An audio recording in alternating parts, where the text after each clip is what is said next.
Bendiciones mis queridos amigos y hermanos en Cristo Jesús. Nuevamente aquí nos encontramos en este pequeño canal, en Carlos Romero, mis reflexiones. Bueno, vamos a hacer ah, una oración para que podamos comenzar este, este diálogo con el Padre Roberto Cortés, de aquí de la Arquidiócesis de Washington. Bueno, vamos a comenzar en el nombre del Padre, del Hijo y del Espíritu Santo. Amén. Ven Espíritu Santo, llena los corazones de tus fieles, enciende en ellos la llama de tu amor. Envía Señor tu Santo Espíritu y todo será creado, y renovarás la faz de la tierra. Oh Dios que has iluminado los corazones de tus hijos con la luz del Espíritu Santo, haznos dócil a tu Santo Espíritu y gocemos de tu divino consuelo por Jesucristo nuestro Señor. Amén. Amén. Así es, hermanos, pues me siento contento porque el Padre aceptó pues esta invitación y vamos a tener un pequeño diálogo y este diálogo va a ser que vamos a hablar sobre de lo que está pasando en la iglesia, de las propuestas que hay en Roma, vamos a hablar sobre el sínodo amazónico, ¿verdad, Padre? Sí, bueno, eso es lo que tú quieres, eso es lo que hacemos. Sí, exacto. Entonces, pues me siento bendecido porque aquí, pues, vamos a dar respuestas sobre eso. Padre, bueno, ya adentrando en tema, adentrando en calor para poder hablar sobre lo que está sucediendo, que hay mucho escándalo en las redes sociales, ataques sobre el Papa, que dicen que es antipapa, anticristo y tantas cosas, ¿no? A veces hay católicos que están como confundidos o están escandalizados por canales de que atacan al Papa, ¿no? Entonces, pero decidí hacer este video para dar respuesta a la comunidad, que es bien importante que la comunidad se dé cuenta. ¿Qué es lo que está pasando? Hay una preocupación. Algunos dicen, ya no quiero ser ni católico porque en verdad lo que me estoy dando cuenta de la iglesia. Pero, bueno, ¿qué es un sínodo? Bueno, sínodo es una palabra compuesta de origen griego, sin, juntos, Ok. odos, caminar, caminar juntos. Y un sistema muy antiguo de gobierno de la iglesia, ¿no? Donde habían, en los primeros 700 años de la iglesia, o sea, la época patrística, la llamamos, la época apostólica, la época subapostólica, la época patrística, cada vez que había un problema serio, pues se llamaba a todos los obispos de conocidos de entonces, y se platicaban los problemas. Había un sínodo donde los obispos se peleaban a golpes, ¿no? O sea, Entonces quiere decir que esto no es nuevo. no, esto no es No. nuevo, el sínodo es una forma de gobierno.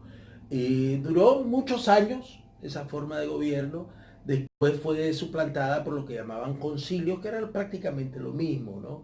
O sea, y muchos sínodos reciben el nombre de concilio, ¿no? El concilio de Jerusalén, el concilio de Nicea, el concilio de Constantinopla, el concilio de Éfeso, pero era una manera de gobernar juntos, ¿no? Había el Papa a la cabeza y los obispos que discutían problemas importantes, ¿no? Uno de los problemas más serios fue la apostasía de mucha gente, ¿no? Durante la época de Justiniano, por ejemplo, para darte un ejemplo, en los años 300, y muchos cristianos católicos decían que esa gente no debería de regresar a la iglesia, que no podían regresar a la iglesia. Y el Papa decide que sí, que los va a perdonar y que pueden regresar a la iglesia. Eso está marcado con una puerta muy antigua, que todavía se puede ver, la puerta original, donde Pedro está llorando que haber negado a Jesús. ¿Sí? Sin embargo, Jesús lo recibe. Entonces hay una puerta con un grabado en madera que ha subsistido hasta nuestros días en la iglesia de Santa Sabina en Roma, que es el lugar donde el Papa celebra el miércoles de ceniza. Okay. Tradicionalmente el Papa. Sí. O sea que estas controversias no son nada nuevo. Indudablemente que se le quiere achacar al Concilio Vaticano II y al Papa toda clase de malestar en la iglesia, pero la cultura ha cambiado.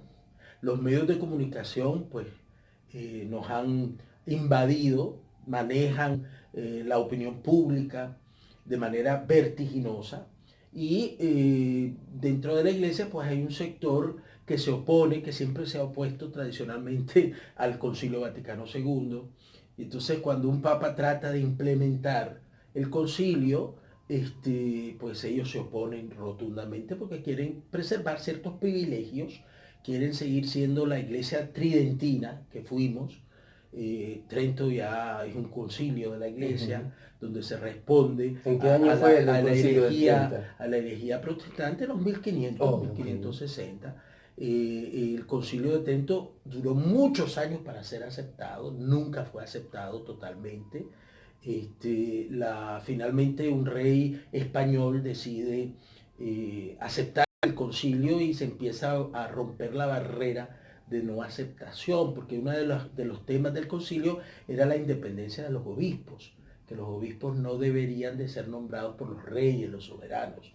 Entonces, todos los soberanos europeos, pues desde luego se oponían rotundamente a esa liberalización de la iglesia. O sea que todo esto no es nada nuevo. Okay. Ha existido desde el comienzo. Recuerden el pleito de Pedro con Pablo sobre la circuncisión. Y el Papa no se ha pronunciado. Y hay cosas muy interesantes en el sínodo amazónico. Hay propuestas naturalmente que no son eclesiales, que vienen desde afuera, porque la iglesia, algunos consideran que debe de ser regida y ordenada por una jerarquía, ¿no? Y que el laico debe de obedecer rotundamente y debe someterse a la jerarquía. Entonces dar una revolución de una sacramentalización y clericación de la iglesia a una iglesia más abierta, donde todos los bautizados somos corresponsables de la iglesia, todos los bautizados implica tú, yo, la gente que nos ve, todos los bautizados, pues es muy duro, no va a ser fácil. Si Benedicto XVI, por ejemplo, le brincaron cuando dijo que la iglesia, los laicos no son meros colaboradores del clero, sino corresponsables del ser y quehacer de la iglesia. Pues ese salto no lo hemos dado en realidad. Y todo esto es esa tensión, ¿no? ¿Queremos una iglesia clerical o queremos una iglesia ministerial? Y entonces la lucha se da y desde luego ahí se aprovechan todos los extremos. La extrema izquierda, que quiere cambios radicales y dejar prácticamente a la fe en Jesucristo abandonada, y la extrema derecha, que reclama ciertos privilegios y lo hacen en nombre de Cristo. Pero recuerda a Pablo cuando dice, no, algunos dicen yo soy de Pedro, yo soy de Pablo, otros dicen yo soy de Cristo, incluso usan esa excusa para la desarmonía, para el pleito, Yo lo que digo, la historia, el que conoce de historia no se mete en estas cosas. Y el que es fiel a la iglesia tampoco está en estas cosas. Sabe esperar, la iglesia está guiada por el Espíritu Santo. Han sucedido tantas cosas dentro de nuestra iglesia en 2000 años, porque donde hay humanos hay gusanos, y eso es así, va a seguir siendo así. Y a nosotros nos toca ser fieles al Evangelio. A nosotros nos toca ser fieles a la iglesia que Cristo fundó. A nosotros nos toca, y eso requiere paciencia, requiere confianza, saber esperar.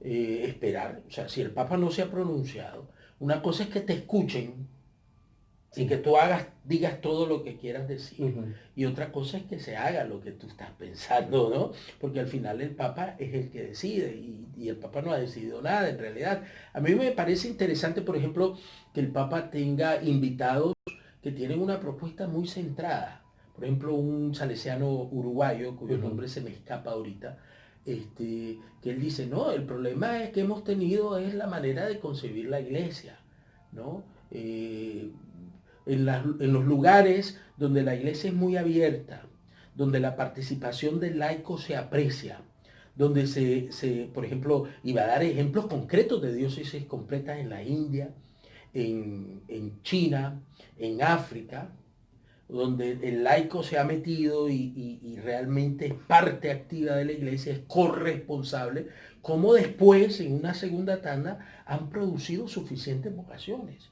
Y nos da él, por ejemplo, un nombre en la India de un pueblo donde solo habían 18 o 20 familias católicas. Sí. Y hoy hablan de 1.600.000 familias católicas, ¿sí? Por esa apertura y un sinnúmero de vocaciones religiosas, de vocaciones sacerdotales, como una segunda etapa. Lo que pasa es que yo creo que hemos tendido al sacramento, nada más. Se nos olvida que el mandato de Jesús es ir y anunciar la buena nueva. Y como una segunda instancia, bautizarlos en el nombre del Padre, del Hijo y del Espíritu Santo. Sí, eso entonces queremos, dice Mateo, queremos bautizar sin anunciar la buena nueva. Sí. Yo creo que a eso le tenemos que dar un cambio radical. Eso no va a ser fácil. La prueba es todas estas resistencias y estas cosas. Y la gente que no sabe mucho de historia, que no entiende esto de la historia, sucumbe a propaganda, porque mucho de esto es propaganda. A mí lo que me preocupa de todo esto es que cuando termine toda esta etapa, van a tomar una iglesia en ruinas.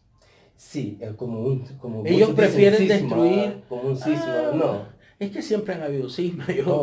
Por ejemplo, el cisma del Concilio Vaticano I, ¿no? Ajá. Que hubo un cisma tremendo, porque cómo era posible que el Papa declarara una autoridad total sobre ciertos aspectos de la vida cristiana, sobre cuestiones de moral y fe. El Papa tiene una autoridad, decía el concilio, declara el Concilio Vaticano I, total sobre cuestiones de fe y de moral. Entonces hubieron católicos ultratradicionalistas que dijeron que eso no era posible. Se separaron de la iglesia, formaron una comunidad eclesial herética. Y el día de hoy, esta gente promueven la ideología de género, ordenan curas homosexuales, están pro la ordenación de mujeres, porque se han separado de la iglesia. Entonces esa gente que se ha separado de la iglesia está contra la doctrina verdadera de Jesucristo. Claro, al final se han volcado en contra de la doctrina, porque separados de mí, dice Jesús, no podés hacer nada. Entonces ellos decidieron en su momento pues no apoyar el Concilio Vaticano I y se separaron. Pues ahora estamos en una disyuntiva igual, lo mismo, y pues puede hacer que haya un pequeño cisma de gente con cabeza caliente por aquí y por allá, que eventualmente se va a morir y eventualmente porque si se están defendiendo privilegios y no la esencia del Evangelio, entonces pues van a terminar mal. Es así. Todo lo que va en contra de la voluntad de Dios termina mal. Entonces, yo lo que le digo a la gente es que tengan paciencia, que esperen, que a nosotros nos toca ser fieles, nos toca ser creativos en esto, porque vivimos tiempos nuevos, que ya no podemos impulsar una iglesia al estilo irlandés, ¿no? La iglesia antigua en Irlanda que era pray, pay and obey, ¿no? Ora, paga y obedece. Pues ya estamos viviendo en otros tiempos, los laicos se han involucrado y esa es una buena noticia, es una buena noticia. Y pues que cómo vamos a responder a los cambios, porque todos los males se los achacan al Papa al Papa Francisco. Sí. Pero bueno, es que aquí habían problemas anteriores. El problema de la Amazonía, que quieren ordenar curas, ¿cómo se le llaman? Viri probati, es un problema antiguo. O sea, porque sin sacramento no hay iglesia. ¿Quién te ha dicho eso a ti? Sin sacramento no hay iglesia. O sea, la iglesia nace por el anuncio de la palabra. La fe, dice Pablo, se recibe por el anuncio de la palabra. Una vez que se ha anunciado y se han creado comunidades dinámicas, pues entonces vamos a celebrar los sacramentos y va a haber suficiente gente para los sacramentos. Yo me niego a creer que no hay vocaciones. Sí hay vocaciones. Lo que pasa es que estamos nosotros, por ejemplo, la gente de izquierda que se ha dedicado a hacer obras de misericordia. Y eso está bien, porque las tenemos que hacer, ¿no? Jesús en el Mateo 25, estuve enfermo y me visitaste, estuve desnudo y me vestiste, estuve hambriento y me diste de comer. Fui forastero, que mucho de la ultraderecha católica gringas, Ujú. les duele eso, porque no aceptan al forastero. Fui forastero y me acogiste. No aceptan al emigrante. Sí, no lo ¿Verdad? Sí. aceptan. Entonces la izquierda se ha dedicado a eso y poco a anunciar el Evangelio. Yo esa crítica me parece válida. Sí, esa crítica me parece válida. Es que tenemos que hacer las dos cosas. ¿Ya? Y los otros que piensan que la vida solo comienza en el vientre de la mujer y son pro vida, yo soy pro vida, pero totalmente pro vida, pero también el inmigrante necesita vida. Sí. El que está solo necesita vida. O sea, la vida no solo es el anciano que lo quieren ahora matar antes de que sea su tiempo, pues también necesita ese Eso se mensaje de llama vida. la eutanasia, ¿verdad? Eutanasia, sí, la Ajá. eutanasia. Y entonces hay que tener cuidado con Sí, esto, sí. porque entonces nos hemos ideologizado, nos hemos hecho, parece un partido político en vez de una comunidad de fe. Y a mí eso es lo que me pone triste y pienso que ahí están los problemas de la iglesia. Los problemas de la iglesia es falta de testimonio. Del católico, El del católico, laico.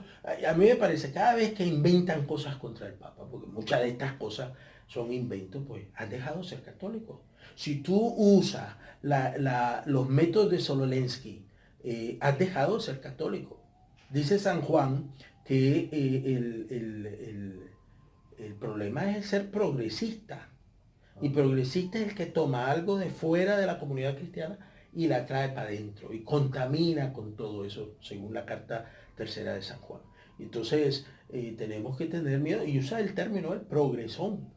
Así que la gente de ultraderecha, Ujú. que se cree fiel a la tradición de la iglesia, en realidad están siendo progresones. Nunca se había tratado tan mal a un papá como han hecho con Francisco. Sí. Sí. Nunca, jamás. Y se llaman ser devotos católicos que creen en los santos, que creen en las profecías y todo eso. Pero mira, lo otro Ajá. también es que, por ejemplo, a mí me da risa cómo la gente se pelea por tonteras. Gustavo Gutiérrez, con el cardenal Müller, que es uno de los opositores del Papa Sí, número sí, uno, sí. comen en la misma mesa, escriben un mismo libro y están juntos y tienen posiciones distintas sobre ciertas cosas. Y la gente de la banca matándose.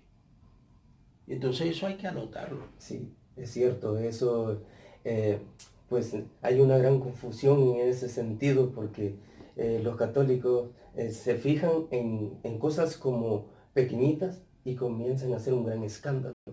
¿Para qué? Para probablemente, Eh, pues, Cuando el Papa decidió no vestirse zapatos rojos, sí, eso causó y la gente se peleó por los zapatos rojos. Si los papas se visten con zapatos rojos, ni siquiera Pío V, que fue el que usa el primer hábito blanco, porque él ujú, era dominico ok. y es un papa de la Reforma de Trento, San Pío V. O quiere decir que no, no siempre se han vestido rojo. No, se vestían como reyes, como civiles, Oh, ok. eso, o sea, es Pío V que Ujú, decide, como él era un monje dominico, ujú. decide vivir en su celda, en un convento de San Clemente, todavía hay un altar ahí en su celda, decide seguir viviendo pobremente, decide seguir vistiendo sandalias y Ujú. usar el hábito blanco de dominico, que es lo que usa el Papa desde entonces. ¿Sí? Pero fue una decisión de Pío V y también tuvo sus opositores, ¿cómo se le ocurre? Está renunciando a la realeza, o sea, hubo gente que lo denigró a Pío V. Y después eso se convirtió en la norma y hoy el Papa pues, viste con el hábito dominico, de blanco, y después eventualmente vinieron las zapatillas rojas que le dieron que en realidad era una cuestión mundana, imperial, y le dieron un significado religioso, ¿no? Son la sangre que están dispuestos a impartir y la sangre de los mártires en los zapatos y bla, bla, bla. Pues eso es pura tontería en realidad. Y desconocer la cuestión histórica. O sea, el Papa se quita los zapatos, pues está bien que se quite. Benedicto XVI, en una entrevista que da a una revista alemana, dice que él pensó quedarse con sandalias, vestir sandalias, pero que no quiso el pleito, porque él ya estaba viejo. Ujú. O sea, dice, yo escogí seguir vistiendo los zapatos rojos para no pelear. porque yo no iba a pelear por una tontera. Bueno, este ya no los dejó de usar, los dejó de usar. Los dejó de usar, Sí, pero yo ahora. creo que fue un accidente que se convirtió en un símbolo, porque él parece que tiene una pequeña pierna más corta que la otra. Okay. Entonces sus zapatos son ortopédicos, ¿sí? Una suelita un poquito más alta que la otra. Entonces, ¿qué iba a pasar cuando le ponían los zapatos, las zapatillas estas?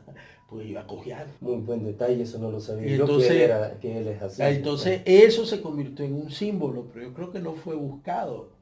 O sea, fue que de repente tú te ves como papa y dices, ¿qué me pongo? Pues ya te tienen listo. Hay un cuarto que se llama el cuarto de las lágrimas. Porque ahí se te acaba tu vida, totalmente se te acaba tu vida. Y comienza la vida de un papa. Y entonces ahí el cuarto se llama de las lágrimas y tienen ahí ya 3 medidas de vestimenta blanca, de todo lo que él quiera usar. Entonces el papa escoge lo que se va a poner, varias medidas de zapato para ver cuál le queda mejor, el número del posible elegido, ponen como 7, 8 pares de zapatos, distintos números, y él decide pues mantener sus zapatillas negras porque las necesita, son ortopédicas. Entonces, eso inmediatamente se transformó en un símbolo de que algo iba a ser distinto. Él decide quedarse en Santa Marta, que me parece una decisión inteligente, pero Pío V había decidido quedarse en San Clemente. ¿Me explico? Sí, sí. O sea, que no es algo novedoso que lo haga. ¿Sí? Y bueno, aquí estamos platicando. Sí, gracias a Dios, padre. Pero ya para concluir también esta conversación, pero también a mí me hicieron esta pregunta sobre lo que ha estado pasando en Roma, sobre eso, como casi como rituales que ha pasado también allí, sobre la Pachamama, que la Madre Tierra y todo eso. Dicen, oh no, van a cambiar la misa ya en las parroquias y todo eso. ¿Qué significado podemos darle a eso de decir de que van a poner allí eso que se llama la Pachamama? Pues yo no la conozco, para serte Sí. franco, no conozco y no estoy interesado en esas tonteras. Porque en las culturas indígenas, Sí, siempre la iglesia ha reconocido esto, ya hay semillas del Evangelio. No todo lo que tienen los indígenas es malo. Ya hay sembradas semillas del Evangelio. ¿Sí? Eso es lo que lo llamamos así. O sea, nuestra tarea no es desbaratar todo lo anterior, sino reconocer dónde hay evangelio y dónde se tiene que purificar. Sí, sí. La cultura actual, o sea, a mí me parece pagano que la gente venga a misa y después salgan peleando en el parqueo, sacándose el dedo y todas estas cosas. O sea, eso es parte de la cultura. Sí, vienen a misa, pero no rezan, no escuchan el evangelio. Eso lo tenemos que purificar, pero que vengan a misa no. Eso está muy bien. Sí. Aquí es donde deben de estar. Entonces en toda la cultura, en todas las culturas hay semillas del Evangelio. Por ejemplo, en China, la devoción que tienen a sus antepasados. Eso no es malo. ¿Quién te ha dicho que eso es malo? Es malo. Pero Nosotros rezamos por tenemos. nuestros difuntos, tenemos un respeto increíble por el cuerpo del difunto, porque allí fue templo del Espíritu Santo, de San Pablo. Y entonces hay elementos de la cultura que no son malos, que son evangélicos. Y hay elementos de la cultura que hay que purificar. Eso es verdad para los indígenas y eso es verdad para nosotros también. Entonces, a mí no me preocupan esas cosas. Pero no pueden haber cambios sobre la doctrina de nuestro Señor Jesucristo. No, ni van a haber. No, O sea, lo que van a ver posiblemente sean cambios de disciplina. Por ejemplo, no sé, cosas que son disciplinares. ¿Quién bautiza, por ejemplo? Si tienes una zona donde no hay sacerdotes, pues alguien tiene que bautizar. Alguien tiene que, sí. Y entonces, que eso lo puedan asignar a los diáconos nada más, o lo puedan asignar a las religiosas, ¿por qué no? ¿Cuál es el problema?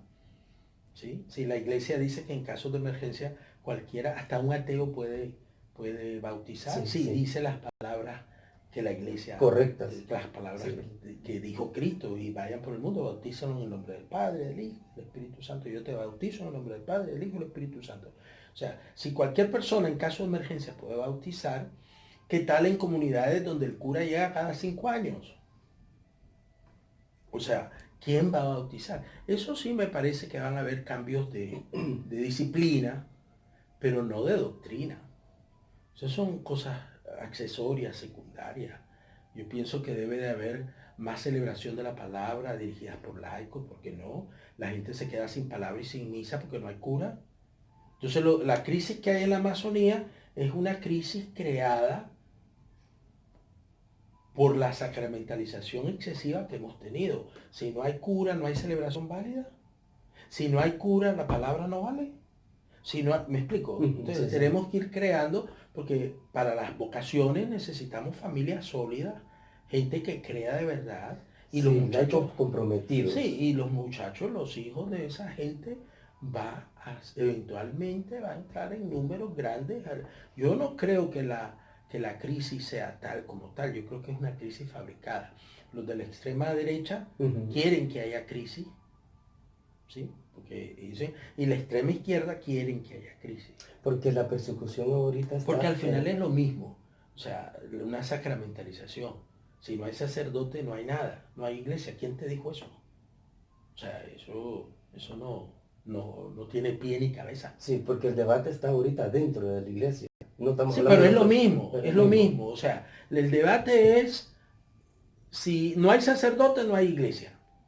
De los dos lados. Es lo mismo al final. Dicen que los extremos se besan al final, ¿no? Al final es lo mismo. Es dos manifestaciones del mismo problema. Pero necesitamos una iglesia como la del comienzo, ¿no? O sea, donde se predicaba, se anunciaba y después la comunidad se va organizando, se va reorganizando alrededor de esa fe que han recibido.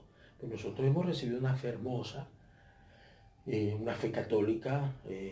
Yo estoy muy orgulloso de la fe católica, incluso Amén. de la historia, cuando han habido Sí, grandes pecadores y grandes santos, pues así es la historia de tu familia, es la historia de mi familia, es la historia del mundo, y ahí vamos adelante. Aquí lo importante es ser fieles a Jesucristo. y seguir orando. Orar Sí, mucho, sí, sí, ser gente de seguir oración. orando. La gente de oración no es violenta. Entonces a veces me pregunto, ¿por qué hay tanta violencia y tanta insidia, Ah, tanto chisme, tanta sí, ajá. fake news, como dice Donald Trump? ¿Por qué? Porque no oran. En realidad no oran. Sí, es cierto, no oran. El que ora confía en Dios Sí, y confía nosotros en estamos Dios. en las manos de Dios. Amén. Cuando a Benedicto lo criticaron por haber renunciado, o sea, es que la iglesia no es mía, la iglesia es de Cristo. Amén. Sí, Y entonces tener esa certeza y esa confianza y ese amén. abandono, eso es lo que nos hace falta. Sí, nos hace falta tener esa virtud de la humildad y seguir orando por el Papa y por todos los sacerdotes, porque también pues ellos tienen esa tentación también de caer pues en muchas cosas, En ¿no? partidismo, Ajá, en fetichismo, ¿no? Los encajes. ¿Quién te ha dicho que te tienes que vestir con encaje para que el sacramento sea válido? ¿Quién te ha dicho que eso aumenta la fe de la gente?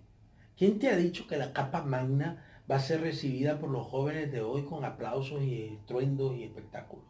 O sea, eso es ridículo. Un cardenal vistiendo una capa de 25 metros en media Roma. Pues no, señor, eso es un espectáculo muy triste. O sea, el ropaje cultural de hace 500 años que funcionaba y estaba sí, bien, sí, pues ahora es otro ropaje cultural. Yo creo que eso es bonito, purificarse y llegar a la sencillez. Y sí. aquí, de nuevo, lo importante es mantenerse fiel a la fe de Jesús. Todo lo demás, eh, yo no tengo problema con gente que se arrodilla, con gente que viste mantilla. Si creen en Jesús, no tengo problema. ¿Sí? No Sí, hago discriminación, que amén. uno tenga más fe que el otro, ¿no? Porque hay gente que es muy piadosa, pero es muy venenosa al mismo tiempo. Sí, Entonces hay que tener cuidado con todas esas cosas. sí, Nuestra fe interna se debe reflejar en nuestra fe externa. Eso sí estoy de acuerdo, actos de reverencia, entrega, sacrificios, porque en esto hay que sacrificarse mucho, renunciar a mucho. En eso sí estoy de acuerdo, pero debe de haber una coherencia. No es que visto la mantilla, pero soy venenosa o venenoso. ¿Sí? ¿Me explico? ser transparentes, Sí, ¿no? y Sí, y coherentes. coherentes de lo que uno habla y practica. Bueno, ya Pablo VI lo decía, la gente nueva, la modernidad no reclama tantos maestros, sino Oh, testigos. Pablo VI, el que aprobó los sínodos, Sí, ¿verdad? el que Mismos. rescató los sínodos, Ah, hay que recordar que el sínodo no lo trajo Francisco. Juan Pablo II fue muy fiel a sus sínodos.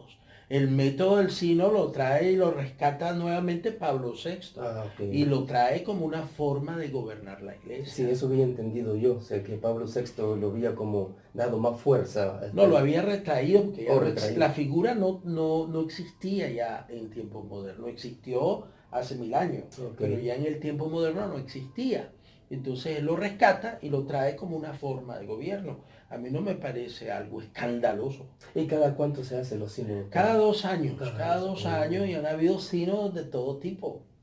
Pero bueno, Pero, pensemos en el escándalo que le hicieron en el encuentro ecuménico, en el primer encuentro ecuménico que hace Juan Pablo II en Asís. ajá. Pensemos en el escándalo que le hicieron, la iglesia se acababa, el papa era un hereje, Lo sí, mismo. así decían de Juan Pablo II, Sí, el ajá. papa era un hereje, Ajá. y Y lo eso, mismo están diciendo de este. claro, claro, es la misma gente, los mismos sentimientos, y eso no los hace malos, ¿eh? No. Eso no, algunos de ellos son muy sinceros, pero los que sabedores grandes, no, porque ellos conocen la historia, saben de teología y lo que tienen son malas intenciones de seguir en una iglesia que ya no funciona. O sea, hay un cierto tipo de pastoral que ya no funciona. Entonces tenemos que renovarnos, así como la pregunta en el primer concilio de Jerusalén, ¿circuncidamos o no? Hoy, ¿qué es lo que hacemos? ¿Una iglesia clerical o una iglesia ministerial? Pues yo, sinceramente, Ujú. espero que sea la iglesia ministerial la que gane al final. Amén. Lo que Dios quiera, al final, lo que Dios quiera. Nosotros, fieles a la iglesia, fieles al Evangelio, orando mucho y ya. ¿Y qué le puede decir a la comunidad de que no se preocupe, que no tenga esa, que no se sienta defraudado de la iglesia? Porque a veces ellos se sienten como defraudados, decir, la iglesia está ¿Es la pasando. fe en Jesucristo o es la O fe la fe en el hombre, o en el algo así. hombre? Sí, Sí, maldito exacto. el hombre que confía en otro hombre. Yo creo que hay que esperar Hay que esperar. y ver cómo se va a solucionar la cosa. La iglesia siempre actúa con moderación. Y pues sí, es verdad que hay sectores empujando, los obispos más liberales de Alemania, por ejemplo, han visto una oportunidad para empujar Ajá, por algo distinto, sí. que no es fiel a la iglesia y a la palabra del Evangelio, pero ¿quién dice que van a ganar? O sea, Pero son propuestas anticristianas también ante el evangelio bueno, de ellos. ellos aseguran que no. Ellos aseguran que Ellos no. aseguran que no. Sí, pero bueno. Bueno, bueno, pues padre. Bueno, entonces quiere decir de que es